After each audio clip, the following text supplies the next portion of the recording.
Olá! A gente já falou por aqui sobre a história do álcool, os contextos sociais, os padrões de consumo em nossa sociedade. E você já sabe que, no geral, somos uma sociedade tolerante no que diz respeito ao consumo de álcool. Mas sabia que, em algumas circunstâncias, o álcool é absolutamente contraindicado?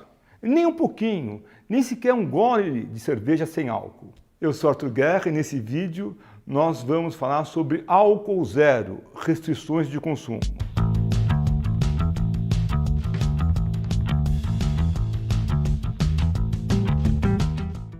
Você não ouviu errado, é isso mesmo. Em alguns casos, nem mesmo a cerveja sem álcool é recomendada. Aí você vai dizer, mas puxa, doutor Arthur, um golinho só não vai fazer mal. Se a gente está falando aqui dos problemas do álcool, a cerveja sem álcool não tem álcool. Pois é, você tem razão, em parte. Vale lembrar que cerveja sem álcool no Brasil não necessariamente é sem álcool mesmo. Segundo o artigo 38 do decreto número 6.871 de junho de 2009, cervejas com menos de 0,5% de teor alcoólico são consideradas sem álcool. Isso significa que pode ter sim um pouco de álcool, ainda que já existam no mercado cervejas com 0,0% de teor alcoólico, de acordo com uma análise do Inmetro. Além disso, eu já vou te explicar o mecanismo que faz com que muitos especialistas acreditem que, em alguns casos, o melhor é não chegar perto de nada que pareça bebida alcoólica, nem tenha cheiro de bebida, mesmo que contenha pouco ou nada de álcool. O álcool é uma substância que atua em diversos processos e órgãos do nosso corpo. Poderíamos dizer até que da cabeça aos pés, marcadamente na cabeça. Ou melhor, no cérebro. Na linguagem médica, a gente diz que ele é um depressor do sistema nervoso central. Aquele relaxamento que a gente observa em pequenas doses e que vai aumentando e pode chegar ao coma se houver abuso, é um dos efeitos disso. Muita gente diz que se sente mais solta, mais engraçada, mais sociável. Isso é porque o álcool tem um efeito desinibidor. Ele faz com que as pessoas baixem a guarda, inclusive do senso de limite. E aí a gente chega na primeira das 6 situações em que o álcool não é recomendado. Isso de acordo com a OMS, Organização Mundial da Saúde. Vamos falar sobre elas? Situação número 1. Quem tem menos de 18 anos? Nos jovens, o sistema nervoso central ainda se encontra em desenvolvimento. É por isso que, nessa etapa da vida, somos mais suscetíveis aos danos causados pelo álcool. Eles podem ser de 2 tipos. Primeiro, na própria formação do cérebro, na comunicação entre os neurônios ou nos mecanismos de avaliação de riscos, por exemplo. O segundo tipo é quase uma decorrência do primeiro. Sob efeito do álcool, os jovens também ficam mais inclinados a se comportar de forma arriscada, se envolver em brigas, em acidentes de trânsito e fazer sexo desprotegido. São alguns exemplos. A ciência já sabe que quanto mais precoce o hábito de beber, mais cedo a pessoa poderá ter problemas com o álcool. E também que o uso de álcool na adolescência é associado a maior risco de consumo de abuso de outras drogas futuramente. Aqui vale uma observação. Muitas famílias têm a tradição de oferecer bebidas alcoólicas às crianças. O que a ciência tem a dizer sobre isso? Você já deve desconfiar, não? Evite. Mesmo diluídas, essas bebidas vão atuar sobre o cérebro em formação de crianças e adolescentes. Então, para que arriscar? Para os jovens, o melhor é aguardar alguns anos e poder tomar a decisão de consumir ou não bebidas alcoólicas de forma consciente e responsável. Situação número 2. Gestantes e lactantes. O senso comum já diz, quem espera um bebê precisa de alimentação e cuidados de qualidade, além de atenção especial. Mas vale a pena entender um pouquinho melhor o que acontece no corpo. O álcool tem a capacidade de atravessar a placenta, carregado pelo sangue materno. Isso quer dizer, em até 1 hora após a ingestão, tanto a mãe quanto o feto carregam níveis equivalentes de álcool. É aqui que acontece uma diferença fundamental. O organismo de uma pessoa adulta, no geral, está preparado para metabolizar, ou seja, para processar determinadas quantidades de álcool. O do feto, em desenvolvimento, não. Ele depende totalmente da circulação materna para ser eliminado. O uso de álcool por gestantes, infelizmente, está ligado a muitas situações adversas. Algumas delas são parto prematuro, aborto, morte fetal. E é importante, síndrome alcoólica fetal.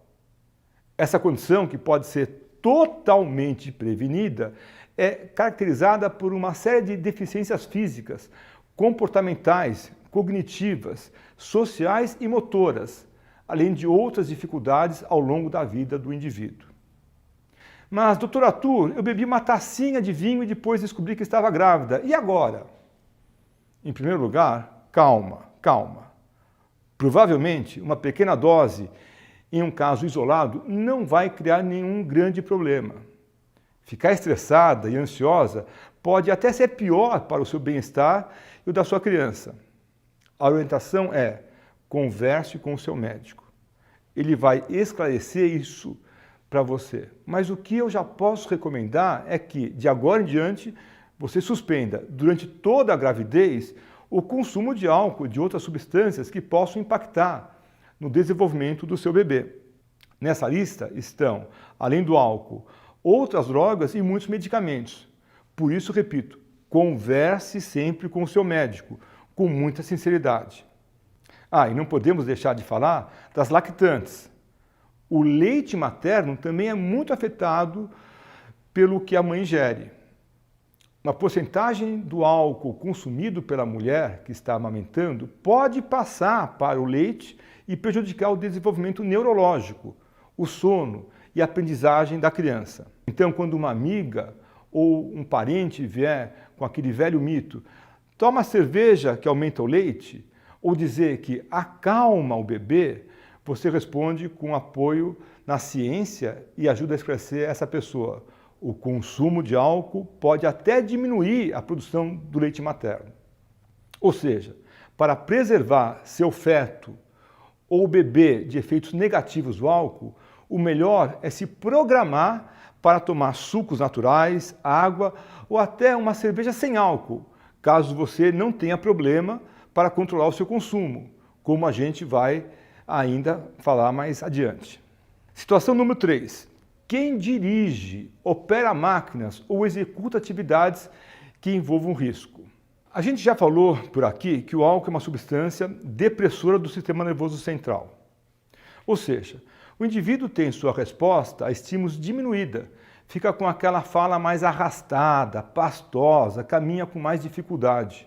O ponto principal aqui é que nossa destreza e o tempo de reação e a tomada rápida de decisões são os primeiros a serem prejudicados. Esses sintomas aparecem muito antes dos sinais físicos da embriaguez. A capacidade de julgamento e os reflexos também sofrem alterações, comprometendo ainda mais nossas habilidades. Bom, você já entendeu onde quero chegar. Quem precisa de habilidades manuais e concentração para dirigir e operar máquinas deve evitar qualquer quantidade de álcool. Em altas doses, a bebida alcoólica pode causar sonolência e até a perda da consciência. A legislação brasileira prevê hoje em dia tolerância zero para álcool nos organismos dos motoristas. Não pode aparecer nada no bafômetro ou etilômetro, ou você será enquadrado por infração gravíssima. Existem muitos fatores que interferem no modo como reagimos ao álcool. Sexo biológico, idade, peso, alimentação, frequência de consumo, além do metabolismo de cada um, claro. Mas podemos dizer que a partir de uma dose, ou seja, da primeira lata de cerveja, taça de vinho ou dose de destilado, os efeitos já começam a ser notados. Para a Associação Médica Americana, uma concentração de 0,04 grama de álcool por 100 mililitros de sangue, ou seja, 2 doses, já pode trazer prejuízos. E com 0,35 grama de álcool por 100 mililitros de sangue, ou seja, 10 doses ou mais, a pessoa já está próxima de entrar num estado de coma que pode levar até a morte. Em breve falaremos mais sobre esse assunto aqui em nossas aulas. Acompanhe. Resumindo, para garantir a sua segurança e a dos outros, não consuma álcool quando você precisar da sua concentração e dos seus reflexos funcionando 100%, ok? Situação número 4. Quem tem problemas de saúde que possam ser agravados pelo álcool. Essa é uma dica que o seu médico de confiança vai sempre te dar. Conheça o seu corpo e trate-o da melhor forma possível. Algumas pessoas padecem de enfermidades que podem ser agravadas pelo álcool. Como já falamos aqui, o álcool, carregado pela corrente sanguínea, afeta diversos órgãos e sistemas. Pessoas que convivem com hipertensão arterial, alguns tipos de câncer, problemas gastrointestinais, osteoporose e transtornos neuropsiquiátricos, entre outros problemas de saúde, não devem consumir álcool. Converse com o seu médico para saber com precisão se você não tem alguma condição que o coloca nesse grupo. Se você não se sentir plenamente bem e saudável, pode ser uma boa ideia trocar a bebida alcoólica da vez por um suco de frutas ou água mesmo. Hidratar o organismo é condição indispensável para mantê-lo saudável. Situação número 5. Quem está tomando remédio que interage com o álcool. Vou bater nessa tecla. Nosso organismo é profundamente complexo. Ainda há muito que a ciência pode descobrir a respeito de nosso funcionamento. Mas muita coisa a gente já sabe. E se tem algo amplamente aceito, é que o nosso corpo é um grande tubo de ensaio em que muitas substâncias interagem, potencializando ou neutralizando os efeitos umas das outras, ou até mesmo gerando novos efeitos quando em combinação. Teremos uma aula específica sobre álcool e medicamentos, mas adianto aqui que esses são alguns grupos de medicamentos comuns que são afetados pela interação com álcool. Alguns exemplos dessas substâncias são mais conhecidos, como os analgésicos, dipirona e ibuprofeno, alguns anti-inflamatórios de relaxantes musculares, mas outros nem tanto. Por isso, aproveito a oportunidade para dar um outro conselho. Não se automedique. Somente médicos estão capacitados para avaliar a melhor estratégia para a sua saúde. E mesmo o medicamento que funcionou para aquela gripe do inverno passado pode não ser o melhor para a dor de cabeça de hoje. Muitos medicamentos podem ser comprados sem receita médica. Outros, como os derivados de opioides, exigem prescrição controlada. Confie no seu médico para analisar a interação de cada substância com bebidas alcoólicas, nosso assunto principal aqui, e também com outros medicamentos. Situação número 6. Quem não consegue controlar o seu consumo. Nessa situação, acima de tudo, devemos levar em conta que se trata de uma questão química, mas também social. Não podemos negar o papel que o consumo de álcool tem em nossas vidas. Mas a dependência química é um assunto seríssimo e não escolhe sexo nem classe social. A dificuldade para controlar o próprio consumo ou não conseguir parar de beber depois de ter começado é um dos principais sintomas da dependência de álcool. É muito difícil saber antecipadamente quem manifestará dependência de álcool ou de outras substâncias. E elas deixam, em muitos casos, sequelas físicas, psíquicas e sociais graves, não só para quem se encontra em um quadro de dependência, mas também para as que estão no seu entorno. Então, para que arriscar ter uma recaída? Vale também uma dica. Se você ofereceu bebida para alguém e ela recusou, respeite e não insista. Resumindo, na aula de hoje, a gente falou sobre algumas situações em que o uso de álcool deve ser completamente evitado. Menores de 18 anos, gestantes e lactantes, condutores de veículos e operadores de máquinas ou atividades de risco, pessoas com problemas de saúde suscetíveis aos efeitos do álcool, pessoas tomando remédios que interagem com o álcool, dependentes químicos ou pessoas que não conseguem controlar o seu consumo. Agora, você já deve ter entendido por que lá no começo deste vídeo eu falei que, para alguns públicos, nem a cerveja zero álcool é recomendada.